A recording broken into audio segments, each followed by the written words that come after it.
welcome back. So we are up to the point where we're going to take this warp, which is all in a nice, neat little pile, and we are going to bring it through here and wind it with perfect tension around this back beam. While I'm doing that, there's a few things to keep in mind. All the threads go through the reed, right? If I keep the reed in this position, and there's any inconsistencies in the threads, those inconsistencies will come up to the reed and it will push the reed back, and then I'll know that there's something here to deal with. Some people have this tension, some weavers have this tension while they're winding it around the back beam. I don't do that, and I find for chenille, and I've talked about this a little bit before, if I let the yarn, because the yarn is so stretchy, and it wants to do its own thing, I kind of let it do its own thing, and then I work it out as it goes. All right, so this is in this position. I'm going to kind of watch it, listen to it. If you come back around here, we've got all those knots that we made before. There's this braking system. So this beam has a foot brake right there, okay? Here's a foot brake, and that's attached over to here. And when I step on it, see how it kind of moves? When I step on it, it releases this cord, which releases the tension and makes it possible for this to move. You know, the cord's longer, there's less tension there. When I take my foot off here, this will not move backwards. Okay, it will only move forwards, and even that is not so great for the brake. So as I'm beaming it, I keep my foot down here. Okay, there it goes. Now those knots are a little bit vulnerable at the beginning because remember we use them as a loop. Which means they can slip up, and if they slip up, I kind of have a problem, so I'm keeping an eye on them. Everything looks fine there, and then I'm going to put a series of sticks over these cords, just the first time I go around, because these cords push into the warp and cause inconsistencies if I'm not careful. So just a whole row of sticks there. See, the reed just went back here. So I'm going to be careful with this. It's sort of a catch-22 in a way, because you need to handle the warp in order to get it to go straight and flat and parallel. But the more you handle it, the more you stretch out the threads. And what happens, it's not that the threads are tangled in any way.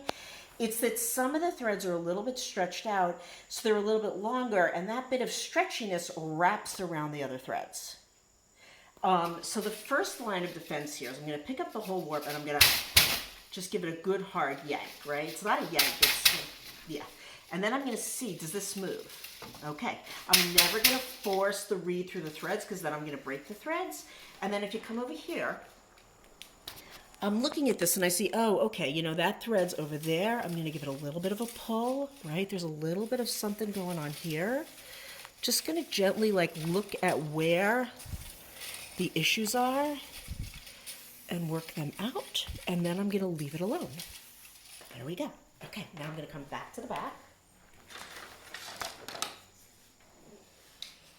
There's a few more sticks that I want to put in.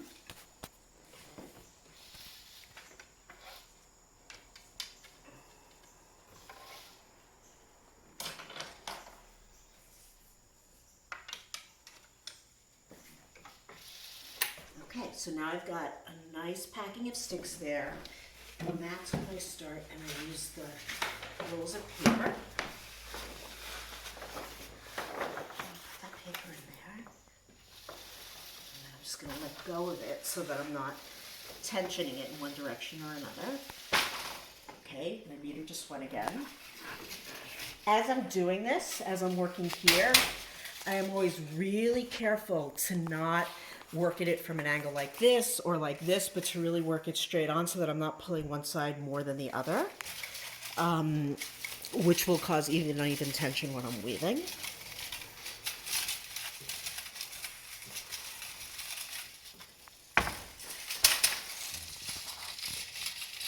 I switch around. Sometimes I go right, left, center. Sometimes I go left, right, center. Sometimes I go center, work my way out, just to try and keep it so that the same thing is happening to all the threads.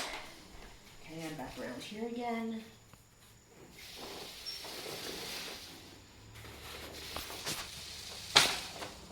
Let's do that one more time.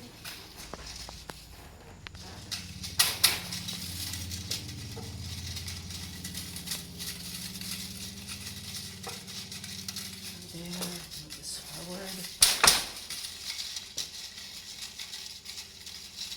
There's just the right amount of messing with them and getting them to do what I want, but not to break them. It's like that perfect spot. There's almost a connection between my threads and the threads in my hands, so I know where that spot is.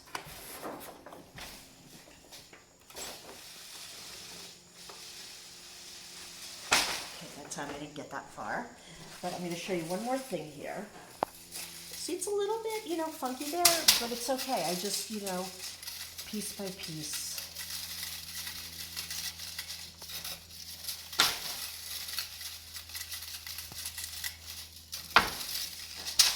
And remember, every single thread was, I think it was 70 feet long. So when I'm done, most of that is going to be wrapped with perfect tension around that back beam. This one little spot here.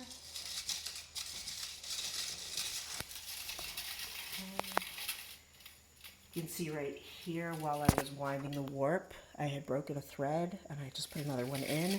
When I'm weaving later on, I'm just going to warp that with everything else. And later on, as I'm on my 6th or 7th scarf, that knot will come up to the front and I will splice a new thread in there and fix it.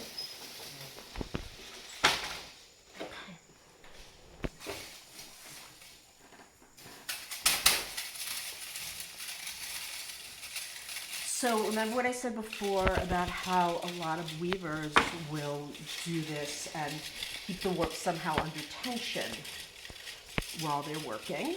Either somebody will hold it or they'll weight it somehow and then keep moving the weights back. It definitely will result in a cleaner warp, but I think because chenille wants to move so much, it's also a little bit dangerous. So what I do is, because those layers in the back don't have tension on them yet, and I want those layers to have tension on them, the important thing is that every thread is under the same amount of tension, not how much tension that actually is, because I can tension everything separately. So I'm pretty sure right now, given my experience and given that I've watched how those threads are going on there, that they're all at similar tension. So now what I'm going to do is I'm going to take this warp, right? I'm going to wrap it around my hand. Again, I am now centered.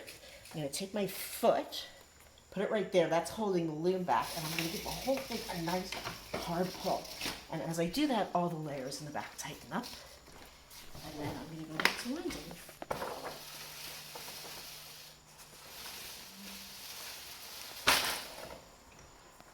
Thanks. This is going to be cooking show style now. So the next video, when we come back, this will all be beamed on, and I will tie it onto the front, and then we will be ready to start throwing the shuttle. Thanks for watching.